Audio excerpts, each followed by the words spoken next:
ઓમ શાંતિ. જય શ્રી કૃષ્ણ. કેમ છે બધાને? મજા જ હશે. દિલની ઈચ્છા, આશા, શુભેચ્છા છે કે બધા જ મજામાં હોય અને હું પણ ખૂબ મજામાં છું અને મારો પરિવાર પણ બધા જ મજામાં છે. એને તો તમારા બધાની દુઆઓથી, ભગવાનની કૃપાથી અને માથે છત્રછાયા છે કે અમે બધા જ સુખી છીએ. અને જો અત્યારે જાઉં છું હું સેવામાં, વાગ્યા છે 8:45, તો પહોંચી જાઉં અત્યારે સેવાની અંદર. એને મારી પેલા બેન પણ રાહ જોતા હશે. તો આજ કાંઈ બહુ એટલું બધું મોડું થયું નથી. 9 વાગે ત્યાં પહોંચવાનું છે, 8:45 થયા છે. હમણાં જ અહીંયાથી રિક્ષા પકડી અને સીધા પહોંચી જશું ગ્રાઉન્ડમાં. ને આજે પણ મેં અમૃતવેળામાં બાબા પાસે એટલું જ કીધું છે કે બાબા મારી સાથે રહેજો. એમ સેવા તમારી છે, સેવા તમારે જ કરાવવાની છે અને હર ઘડીએ હારે રહેજો. જ્યાં આગળ હું અટકાવું, ખચકાવું, ત્યાં આગળ તમારે મારો સાથ દેવાનો છે.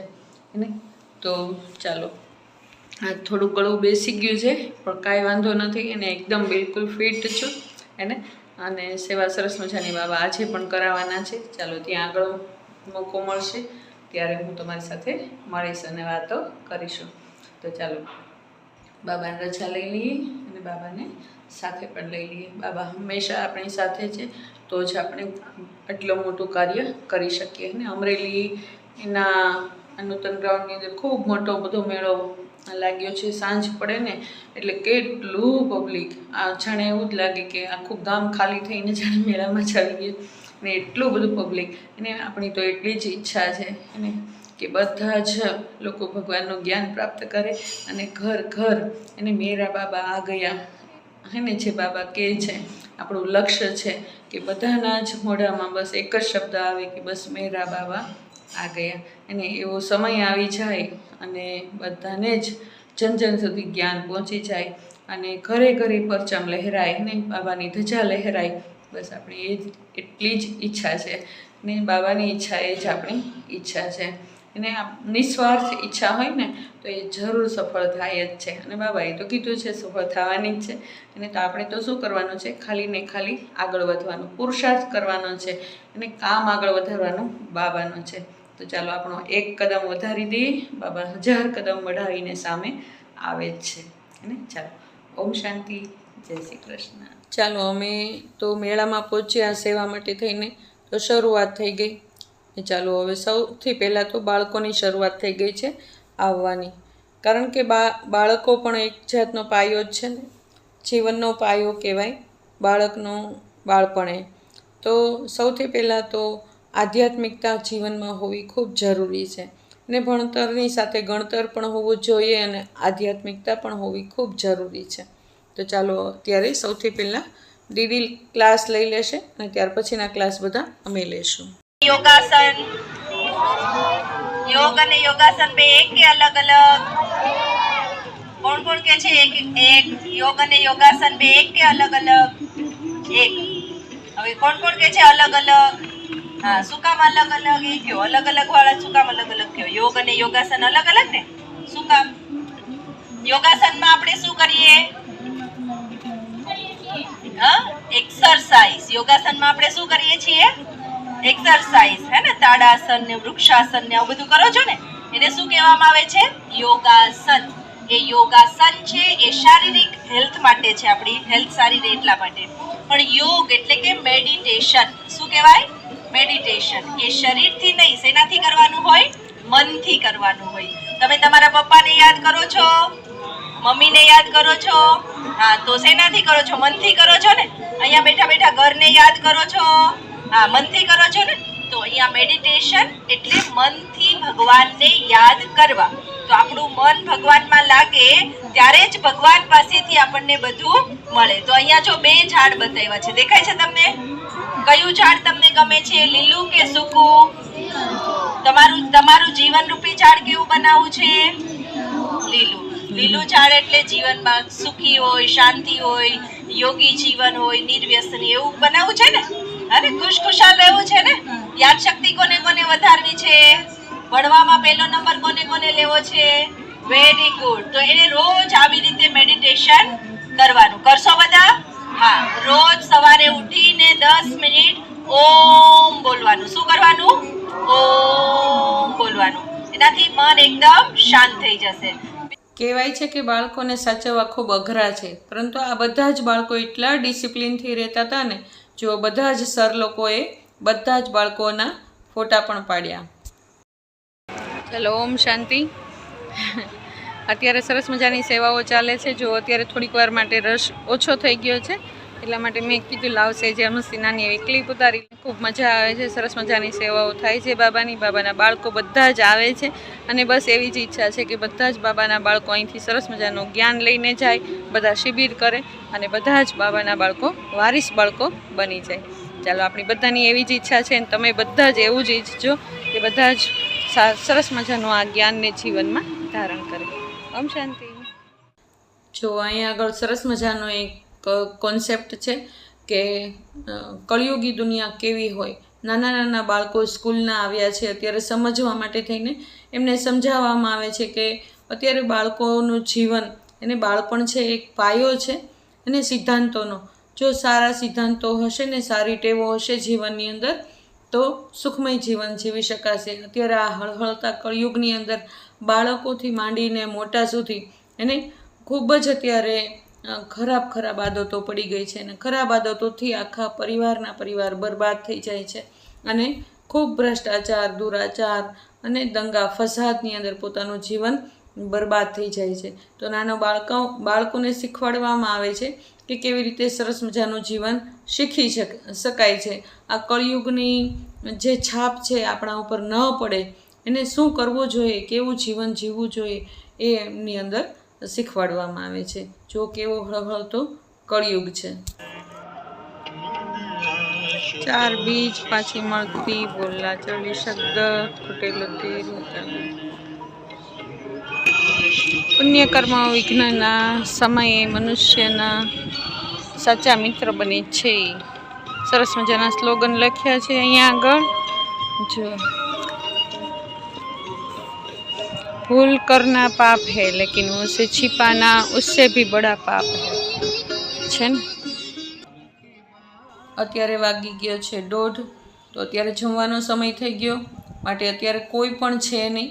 જો એટલા માટે અમે પણ જમી કાઢવી થોડીક વાર માટે આરામ કરશું અને સાંજે 4 વાગે ફરી પાછું પબ્લિક શરૂ થઈ જશે એટલે પાછા અમે અમારા સ્થાને આવી જશું. જો કેટલું ખુશનુમા વાતાવરણ છે અને આખું મેદાન અત્યારે ખાલી છે. ચાલો હવે ધીમે ધીમે સેવાની શરૂઆત થઈ ગઈ છે. અત્યારે વાગી ગયા છે 5 થી 5:30 અને ચાલો હવે લોકો બધા આવવા લાગ્યા છે. ચાલો હવે સેવાઓની ધૂમ ચાલી છે અને પબ્લિક ખૂબ બધું આવે છે અને ખૂબ દિલથી બધા સાંભળે પણ છે. હમણાં થોડીક વારમાં જ તે આરતીની શરૂઆત થઈ જશે એટલે આરતી સમયે થોડીક વાર માટે સમજાવવાની સેવા બંધ થઈ જશે અને બધા જ સાથે આરતીમાં જતા રહેશું.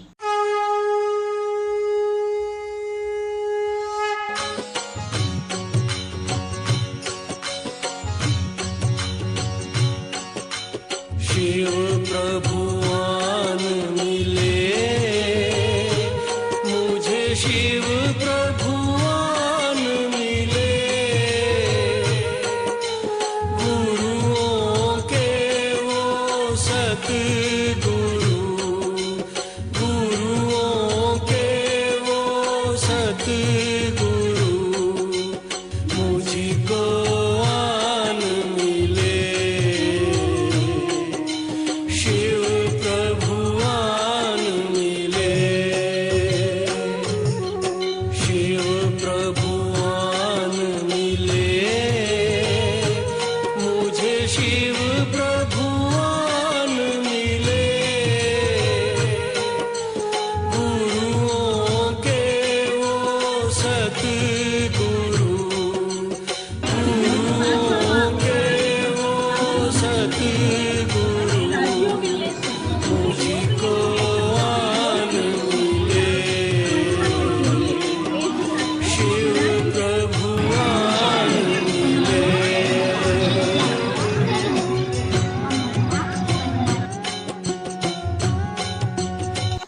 અત્યારે 8 વાગ્યાની આસપાસનો સમય થઈ ગયો છે. અમને દીદીએ સમયસર જમવાનું પણ કહી દીધું કે વારાફરતી તમે લોકો જમી આવો અને રાત્રે આજે તો 10:30 ઉપર થઈ ગયા અને પબ્લિક હજી એટલું ને એટલું જ હતું. તો 10:30 પછી અમને દીદીએ કહી દીધું હતું કે તમે લોકો હવે બસ અને સમજાવવાની સેવા હવે પૂરી કરી દો. હવે લોકો ખાલી ને ખાલી દર્શન કરશે અને બધું ખાલી જે જોવાનો છે નજારો છે એ જ બધું જોશે. તો જો સરસ મજાના નાટકો ચાલે છે, સરસ મજાના સ્વર્ગની અંદર નૃત્યો ચાલે છે, બધા જ આનંદ માણે છે મેળાની. અને ચાલો સરસ મજાની સેવા આજે થઈ ગઈ, એકદમ સરસ મજાની થઈ.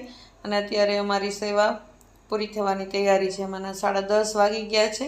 તો અમે અમારી સેવા પૂરી કરી અને નીકળી ગયા છીએ અત્યારે બહાર. ચાલો ઓમ શાંતિ, જય શ્રી કૃષ્ણ. જો સેવાઓ કરી અને ઘરે આવી ગયા. આવીને થઈ ગયા લોથપોથ અને ઘણી બધી સેવાઓ હતી. અત્યારે વાગ્યા છે 12 અને 12 વાગ્યા છે. થોડીક જ વાર થઈ હજી હું ઘરે આવી અને ધોઈ અને ફ્રેશ થઈ ગયા. અને પછી જ મેં બાબાની રજા લેવા માટે થઈને પાછો એક વિડીયો ઉતાર્યો. અને આજ ખૂબ સરસ મજાની સેવાઓ થઈ. થાકીને લોથપોથ થઈ ગયા. જાણે એવું જ લાગતું હતું કે અમરેલી આખું ઉમટી પડ્યું છે. બપોરે તો ગામડાનું પબ્લિક બહુ જ હતું એને, ગામડાના લોકો બધા જ બપોરે આવ્યા હતા. અને બાળકો સવારે આવ્યા હતા કોલેજના, પછી સ્કૂલોના, અને બધા જ બાળકો સવારે આવ્યા હતા. અને અત્યારે આખા ગામનું પબ્લિક હતું. મને એવું તો લાગે છે કે જાણે ઘરે કોઈ રહ્યું જ નહીં હોય, એટલા લોકો બધા આવ્યા હતા. મારી ઈચ્છા હતી દેખાડવાની, પણ સેવા જ એટલી બધી હતી તો ક્યારે મોબાઈલ હાથમાં લઈને વિડીયો ઉતારવા હે ને. તો ચાલો સરસ મજાની સેવા થઈ. બાબાની સેવા ખુદે કરાવી છે. અને બાબાનો ધન્યવાદ કે આપણો આ તનનો આધાર લીધો. અને હું પણ એટલી ભાગ્યશાળી છું કે મારો આ તન એની સેવામાં કાર્યરત થયું. અને બાબાનો ખૂબ ખૂબ લાખ શુક્રિયા કે બાબાએ મારા આ શરીર દ્વારા સેવા કરાવી. અને બાબાએ ખૂબ સ્ટેમિના ભરી. એને એકદમ બોલવાની તેવડય નહોતી, છતાં પણ સરસ મજાનું બોલાણું. અને બસ એવી જ ઈચ્છા કે જેટલા લોકોએ સાંભળ્યું એ બધાને જ બાબાનો પરિચય ટચ થઈ જાય અને બધા જ સરસ મજાની શિબિર કરે અને પોતાનું ભાગ્ય જમા કરે, બાબાના વારિસ બાળક બની અને પોતાનું ભાગ્ય જમા કરે. બસ એવી જ દુઆઓથી અમે બધા ઘરે આવી ગયા. અને ઘરે આવીને નાહી ધોઈને જો એકદમ ફ્રેશ થયા. અને હવે બસ જો સુવાની તૈયારી છે. ફરી પાછું સવારમાં વહેલું જવાનું છે, કારણ કે કાલ શિવરાત્રિ છે. એટલા માટે થઈને ચાલો કાલે જોઈએ શું કરીએ. અત્યારે બાબાની રજા લઈ લઈએ અને બાબાને સાથે લઈ અને સૂઈ જઈએ બાબાની ગોદીમાં. ચાલો બાબા, ઓમ શાંતિ. ને ચાલો બાબાને પણ અત્યારે આરામ અને આપણે સૂઈ જઈએ. સવારે પાછા 3:30 પોણા 4 વાગે પાછા આપણે આ રૂમની અંદર મેડિટેશન કરશું. ચાલો થાકીને તો લોથપોથ થઈ ગયા. આવો રહ્યો મારો આજનો દિવસ. તમને કેવો લાગ્યો મારો આજનો દિવસ? જો તમને મારી ચેનલ ગમતી હોય તો લાઈક, શેર અને સબસ્ક્રાઈબ જરૂર કરજો. આ ચેનલને આગળ વધારજો. અને હું પણ ઘણી બધી મહેનત કરું છું. અને જો હમણાં જ્યાં સુધી કાલનો દિવસ છેલ્લો છે ત્યાં સુધી હું મેળો દેખાડીશ, પછી તો ઘરે જ છીએ એને. તો મારી દિનચર્યા બતાવવાની પૂરેપૂરી કોશિશ કરીશ જે તમને ગમે છે. અને અત્યારે પણ લાઈક, શેર અને સબસ્ક્રાઈબ તો જરૂર કરજો. અને કાલ ફરી વખત પાછા મળીશું નવા વ્લોગની સાથે, નવી સ્ટેમિનાની સાથે. ચાલો ત્યારે ત્યાં સુધી આવજો. ઓમ શાંતિ.